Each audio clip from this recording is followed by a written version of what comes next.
मैं अल्लाह ताला का शुक्रिया अदा करता हूँ ख़ुसूसन कि मुझे बहुत इज़्ज़त मिली है। गो कि हमारी किस्मत में नहीं था, इलेक्शन हम ना जीत सके, लेकिन मैं अपने वोटर सपोर्टर्स, अपने दोस्तों का, सबका शुक्रिया अदा करता हूँ, अपने हल्के की आवाम का कि उन्होंने मुझे इतनी इज़्ज़त दी, काफ़ी सारा वोट मिला। और मखदूम साहबान जो हमारे रिवायती हरीफ हैं, उन्होंने जमीयत की टिकट ले ली थी, उनका घेरा इतना तंग था और मैं समझता हूँ कि वो इलेक्शन जीत के भी हार गए हैं। जिस तरह इलेक्शन उनके लिए मैनेज किया गया था और जिस अंदाज से मेरे दोस्तों ने तमाम चैलेंजेस का मुकाबला किया, मेरे दोस्त मखदूम साहबान से भी लड़ते रहे, जमीयत से भी लड़ते रहे और यहाँ पे इंतज़ामिया से भी लड़ते रहे हैं। और अल्हम्दुलिल्लाह मेरे दोस्त इलेक्शन की रात तक सुरखरू थे, हमारा इलेक्शन बिल्कुल क्लियर था। अगर हम हारे हैं तो पोलिंग डे की वजह से हारे हैं। मैं आपको एक दो मिसालें दे दूं कि ऐसे ऐसे पोलिंग स्टेशन है जहाँ पे मेरे मर्दाना 100-150 वोट निकल रहा है, 200 निकल रहा है और फीमेल में मेरा 0 निकल रहा है। तो इस हद तक उनके लिए इलेक्शन मैनेज किया गया था। अगर 200 पोलिंग स्टेशनों में आपके 15-20 पोलिंग स्टेशन भी मैनेज कर ले कोई, तो मेरे ख्याल में इलेक्शन क्लियर हो जाता है। एमपीए का तो यही 2-3 हज़ार का फ़र्क होता है। ऐसे ऐसे पोलिंग स्टेशन है जहाँ पे मर्दाना मेरे मुखालफिन का 400 निकलता है तो जनाना में उनका 800 निकल रहा है, जबकि जनाना में टर्नआउट कम होता है। मेरे जितने भी स्ट्रांग पोलिंग स्टेशन थे वहाँ पे पोलिंग बूथ एक एक रखा गया है ताकि मेरा टर्नआउट कम हो। उनके जो स्ट्रांग पोलिंग स्टेशन थे वहाँ पे 2 की बजाय 4-4 पोलिंग बूथ रखे गए। तो हम इस अंदाज से इन्होंने हराया है। अवामी इलेक्शन हम जीत चुके हैं अल्हम्दुलिल्लाह। और जिस टिकट पर मैं लड़ रहा था पीटीआई पार्लियामेंटेरियन पे, तो मेरे ख्याल में पूरे सूबे में हमारा ही सबसे ज़्यादा वोट निकला है इस टिकट पे। बावजूद ये कि इस पार्टी को लोग इतना पसंद नहीं करते, उसके बावजूद भी हमारे दोस्तों ने काफ़ी अच्छा वोट दिया, काफ़ी अच्छा इलेक्शन लड़े हैं। तो मैं उन सब का शुक्रिया अदा करता हूँ।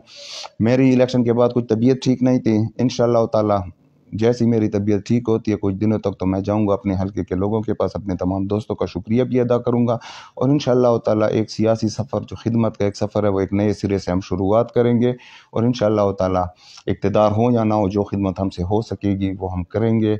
और जिस तरह हमें विरासत में मिली है ये खिदमत का ये सफ़र और खिदमत का ये मिशन, हमें जिस तरह मिले विरासत में, तो इंशाअल्लाह ताला उसको इसी तरह कंटिन्यू करेंगे। बाकी रह गई बात हुकूमत की, तो माशाअल्लाह पीटीआई को मैं मुबारकबाद देता हूँ, बड़ा वाज़ेह मार्जिन उनको मिले स्पेशली केपी में। और अली अमीन खान हमारे मुस्तकबिल के वज़ीर आला बन रहे हैं, उनसे काफ़ी अच्छी तवक्कुआत हैं और मैं पहले भी हमेशा उसकी हर इंटरव्यू में तारीफ़ किया करता हूँ कि वो डिलीवर करता है, परफॉर्मेंस देता है और उसको काम करने का शौक़ है। मुझे उम्मीद है कि डी खान की जो महरूमियाँ और हमेशा से आती आ रही हैं, तो इंशाअल्लाह ताला इस दफ़ा अली अमीन खान के सीएमशिप की वजह से डी खान बिग सिटीज़ में शुमार होगा। डी खान के जो पुराने मसाइल हैं और स्पेशली जो हमारी पिछली गवर्नमेंट में कुछ चीज़ें अप्रूव हुई थी लेकिन वो स्टार्ट ना हो सकी, जिस तरह हमारे डी खान मोटरवे है, जिस तरह हमारे लिफ्ट कैनाल है और कुछ ऐसे मंसूबे हैं डी खान को तालीमी मैदान में भी काफ़ी ज़रूरियात हैं, हेल्थ के हवाले से हैं, चिल्ड्रन हॉस्पिटल वगैरह रहते हैं, हार्ट हॉस्पिटल हैं, इंजीनियरिंग यूनिवर्सिटीज़ हैं। तो ये चीज़ें इंशाअल्लाह ताला पारपूर के लिए उम्मीद है अली अमीन खान पारपूर को ज़िले का दर्जा दिलाएंगे। मेरी खुद यही कोशिश थी और मेरी सियासत का मंशूर, मेरी सियासत का मकसद जीत नहीं होता, बल्कि मेरी सियासत का मकसद है कि अवाम की खिदमत करना। तो अगर हमारी पार्टी विन कर जाती, मेरा उनसे वादा था, तब इंशाअल्लाह ताला मैं पारपूर के लिए एफर्ट्स करता। अब इंशाअल्लाह ताला पारपूर उम्मीद है कि पीटीआई की हुकूमत में ज़िले का दर्जा उसको मिलेगा और इंशाअल्लाह ताला जो भी महरूमियाँ काफ़ी टाइम से आ रही हैं उन महरूमियों का ख़ात्मा होगा।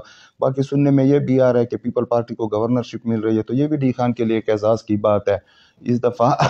बल्कि अपोजिशन लीडर का भी हम सुन रहे हैं कि वो भी डी खान से है, तो तमाम सीटें, तमाम मेन ओहदे डी खान ही को मिल रहे हैं। इंशाअल्लाह ताला डी खान की तकदीर ज़रूर बदलेगी, चाहे हम असम्बलियों में हों या ना हो।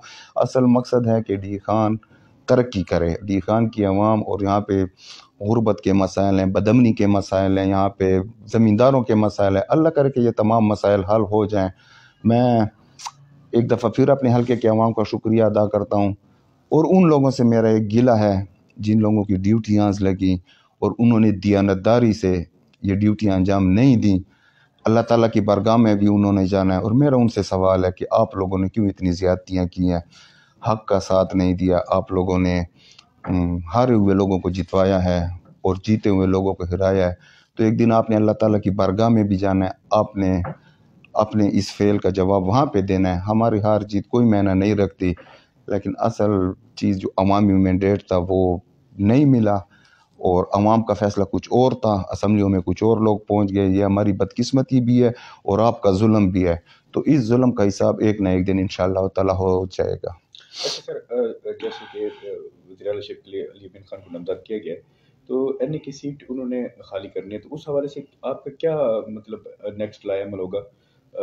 مطلب پی ٹی آئی ہوگی یا پیپلز پارٹی جمعیت علماء اسلام، تو آپ کا کیا لائے عمل ہوگا اور کس کے ساتھ آؤ گے آپ؟ مطلب ڈی اے خان کی ترقی کے لیے، اپنی تحصیل پاٹپور کی ترقی کے لیے، تو کس پارٹی کا آپ ساتھ دینے کا ارادہ رکھتے ہیں؟